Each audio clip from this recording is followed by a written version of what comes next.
me again, Yancy, and welcome to my vlog. Do you wanna know how criminal procedure works here in the Philippines? So sit back and relax, learn from my video, and listen carefully. Let's go. The dashcam video recovered from the vehicle of slain radio broadcaster Percival Mabasa may lead police closer to identifying the suspects behind this ambush. To tell us more, here's Beatriz Pinlac reporting live. Hey. Neil Police Colonel Restituto Arcangel, commander and spokesman of the Special Investigation Task Force for the case, said that the footage had captured suspicious motorcycle riding men near Lapid's car before he was gunned down. Gunshots were likewise heard in the video before the men, believed to be his assailants, fled the scene. Sa pagtatanong ni Senator Ronald Bato de la Rosa, sinabi ni Estong noong September 15 pagayan at dakto ng iba pang krimen sa Pogo Industry, wala na rin na isa na ng krimen. Bay? Yes, Neil, Arcangel said that when they compared the dashcam video to the CCTV footage they had obtained along the route Lapid took during that night, they found that the clothing of the one driving the motorcycle had matched. He said that the police investigators already have a general description of the suspected shooter's features, but still have yet to pin down their identity. According to Arcangel, the dashcam footage has since been submitted to the Anti-Cybercrime Unit of the Philippine National Police for forensic examination. The PNP earlier vowed to bring justice for Lapid, a known critic of the Duterte and Marcos administrations, who was shot dead at the gate of a Las Piñas City village on Monday night. Interior Secretary Benjamin Abalos Jr. is offering a 500,000 peso reward to anyone who could provide valuable information on Lapid's killing. Businessman and lawyer Alex Lopez similarly offered a reward worth 1 million pesos to anyone who can give crucial leads that will bring authorities closer to identifying the perpetrators behind the radio man's murder. Back to you, Neil. Bay, I remember your story on this a couple of days ago, and you mentioned a 24-hour deadline on this case. What are the angles that the authorities are looking at in regards to this case? Actually, Neil, police said that they're exploring multiple motives or several other things that could have led to this killing. The killing could be personal or work-related, given that Lapid was known for his hard-hitting commentaries. As mentioned earlier, he was a fierce critic of the current and the former administration. But this is so far, Neil, inconclusive since the investigation is still ongoing. Bay, there have been a lot of concerns about the safety of journalists here in our country. You know about the statement made by the NUJP. Has Malacanang made any comments about this? Actually, Neil, you're right. There has been a renewed call to stop media killings in the country, not just from journalists, but also lawmakers, other groups and organizations, and even foreign nations. Earlier, Executive Secretary Lucas Bersamin and Senior Deputy Executive Secretary Hubert Guevara visited Lapid's wake in Parañaque City, and there Bersamin relayed to Lapid's grieving family a message from the president, which is that the government is ready to help them. Notably, however, the president has not yet personally addressed this matter. Okay, thanks, Bay. That's Beatriz Pinlac with her live report. As we learn to the evidence and relate to this case, let's go jump in to criminal procedure. As I have written the script, as I understand the whole story, and as a criminology student learning until now, I have gathered important details to learn by listening and watching this video, sharing it to you, to my professor, and to my fellow colleagues. Listen carefully as I mention to you in this video, and I hope you enjoy the concept of my case. Imagine a journalist exposing powerful figures on national radio. Now, imagine that journalist being assassinated just a few meters away from his own home.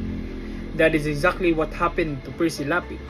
But beyond the shocking headlines, this case is also a real-life example of how the Philippine criminal justice system works, from investigation to preliminary investigation to trial. Today, we will break down the Percy Lapid case step by step using the rules of criminal procedure in the Philippines. This will help us understand not just the crime itself, but also how the law processes cases like this. Case background.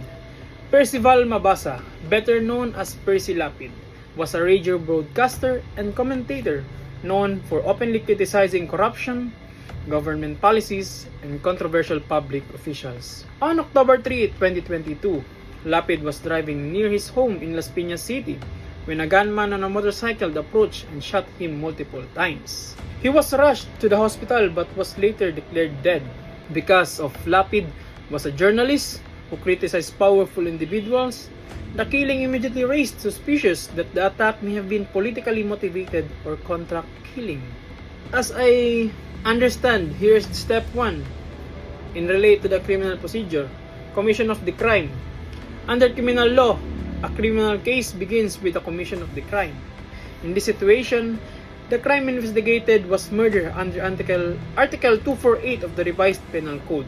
Murder is different from homicide because it involves qualifying circumstances such as treachery, evident premeditation, or abuse of superior strength. In the Percy Lapid case, investigators suspected treachery because the attack was sudden and the victim had no chance to defend himself. So, clear. Step 2.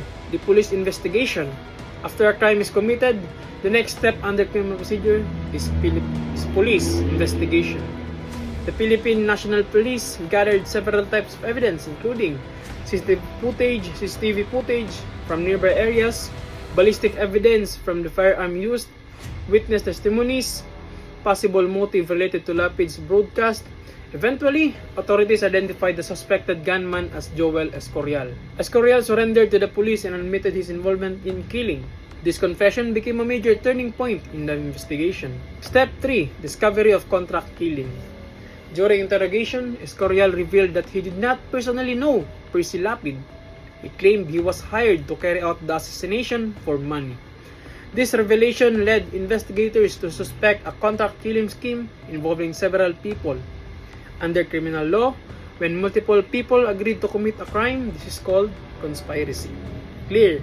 In conspiracy, all participants may be held liable because the act of one conspirator becomes the act of all. Through the Escorial's testimony, authorities traced the alleged masterminds and middlemen behind the assassination. Step 4. The New Bilibid prison connection. One of the most shocking developments in the case was the alleged involvement of individuals inside the New Bilibid prison. Escorial revealed that the middleman who contracted him was connected to an inmate named June Villamor. Villamor alleged acted as a coordinator in the plot. However, before he could testify further, Villamor was found dead inside the prison. His death raised serious questions about possible cover-ups or attempts to silence witnesses. This development led to additional investigation by the Department of Justice. Step 5. PI or the Preliminary Investigation. Under Rule 112 of the Rules of Criminal Procedure, serious criminal case must undergo preliminary investigation before they are filed in court. The purpose of preliminary investigation is to determine probable cause. Probable cause simply means there is enough evidence to believe that a crime was committed and that the respondents are probably responsible. The Department of Justice handled preliminary investigation in this case. Both the complainants and the accused were allowed to submit affidavits and counter-affidavits. This step is important because it protects individuals from being wrongfully charged in court without sufficient evidence. Step 6. Identification of alleged mastermind. After reviewing the evidence, prosecutor concluded that there was a probable cause to file charges against several individuals. One of the controversial names mentioned was suspended Bureau of Correction Chief Gerald Bantag. According to prosecutors, Bantag alleged ordered killing the Percy Lapid. Another official implicated was Bucor officer Ricardo Zulueta. The alleged motive was to silence Lapid because of his critical commentaries against prison officials. Step 7. Filing of criminal charges. Once probable cause was established, the Department of Justice filed an information for murder before the Regional Trial Court or the RTC. An information is the formal written accusation that officially starts the criminal case in court. This document includes the name of the accused, the crime charge on the circumstances of the offense. Step 8. Issuance of warrant of arrest. After the information is filed, the judge reviews the evidence presented by the prosecutor. If the judge independently finds probable cause, the court issues a warrant of arrest against the accused. This requirement ensures the arrests are based on judicial review and not merely on political accusations. Step 9. Arraignment. Once the accused are arrested or voluntary surrender, the court proceeds to arraignment. During arraignment, the charges are formally read to the accused in a language they understand. The accused will then enter a plea. Both defendants plead not guilty so that the case proceeds to full trial. Step 10. Pre-trial and trial. After arraignment, the court schedules a pre-trial conference. During pre-trial, the court identifies the issue of the case, marks evidence, and prepares the case for trial. If no settlement or dismissal occurs, the case moves to trial. In criminal case, the prosecution presents evidence first. They must prove the guilt of the accused beyond reasonable doubt. This may include testimonies from witnesses, documentary evidence, and the confession of the gunman. After the prosecution finishes presenting its evidence, the defense will present its own evidence to challenge the accusations. Meanwhile, ABS-CBN News acquires additional CCTV footage on the night of Percy Lapid's killing. The video revealed that the riding in tandem authorities believed to have gunned down Lapid hurried towards Alabang Zapote Road after the fatal ambush. The persons of interest were next seen avoiding the traffic buildup by counterflowing. The person of interest is noticeably seen wearing a pink jacket. Acting Southern Police District Director Police Colonel Kirby Kraft said the rapid movement of the vehicle made it difficult for their anti-cybercrime group to enhance the videos. Mga sumunod na araw ay muli nakakuha po tayo ng mga CCTV footages na kung saan makikita natin tumatakas yung ating suspect. At malaking tulong ito sa ginagawa nating investigasyon nang sa ganon matukoy natin kung saan patungo o maaaring nagtago ito. Hanggang ngayon, tuloy-tuloy pa rin yung backtracking natin dun sa mga CCTV kung saan nagtungo nga itong ating suspect. On to more news. Slain broadcast journalist Percy Lapid has been laid to rest. He was buried at the Manila Memorial Park on Sunday, 5 days after being gunned down in Las Piñas City. Family, friends, and supporters accompanied his remains in a procession from the funeral home to his final resting place. Lapid was known for his hard-hitting commentary, with some of his listeners even considering him a hero. Si Sir Percy nagsasalita, parang siyang tutor sa bahay. He dissect every mga parts of the news. Pinapaliwanag niya hanggang sa maintindihan mo. Napakatapang. Sinasabi niya matapang siya. Pero yung tapang niya hindi yung galit na galit. Yung pagiging matapang niya parang may laman. Wala na si Percy, tayo na si Percy. Pag hindi tayo nagsalita, patay na si Percy.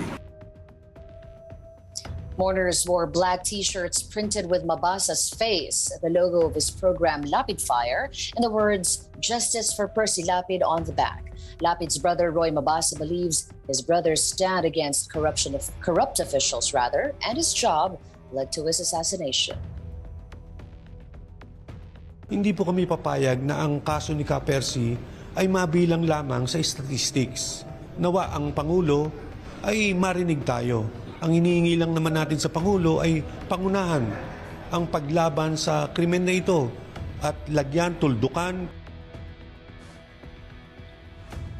The Philippine House of Representatives has offered a 5 million peso reward to anyone that can provide authorities with the information they need to catch Lapid's killers. House Speaker Martin Romualdez says the money came straight from the pockets of lawmakers who were deeply concerned about the killing and want the mastermind of the crime to be punished. Step 11. The judgment. At the end of the trial, the judge evaluates all the evidence presented. If the prosecution proves guilt beyond reasonable doubt, the accused may be convicted. For the crime of murder, the penalty under RPC or the Revised Penal Code is reclusion perpetua. However, if the evidence is insufficient, the accused must be acquitted under the constitutional presumption of innocence. Legal significance of the case. The Percy Lapid case is not only a murder investigation. It is also a test of the Philippine criminal justice system. It highlights issues such as accountability of public officials, protection of journalists, possible abuse of power, and the importance of due process in criminal proceedings. Finally, at the end of the day, this case reminds us that criminal procedure is not just theory in textbooks. These rules exist to ensure that justice is served while protecting the rights of everyone involved, both the victims and the accused. As the trial continues, the final decision will depend on the strength of the evidence and the judgment of the court. And that is how the Percy Lapid case moves through the Philippine justice system. And as we end this video, I hope you learned something from me, even though it's short. But as a criminology student, it is important to learn the criminal procedure, the evidence, the law, the other rules, and especially that here in the Philippines, murder is a very common case. So we need to dig deeper, learn and listen to our professors, invest more to ourselves, and give time to appreciate the Philippine criminal justice system, and hopefully that this case will help other students to understand more the criminal procedure. And that ends my vlog. Thank you for listening, and I hope you learned something, and stay safe. Thank you.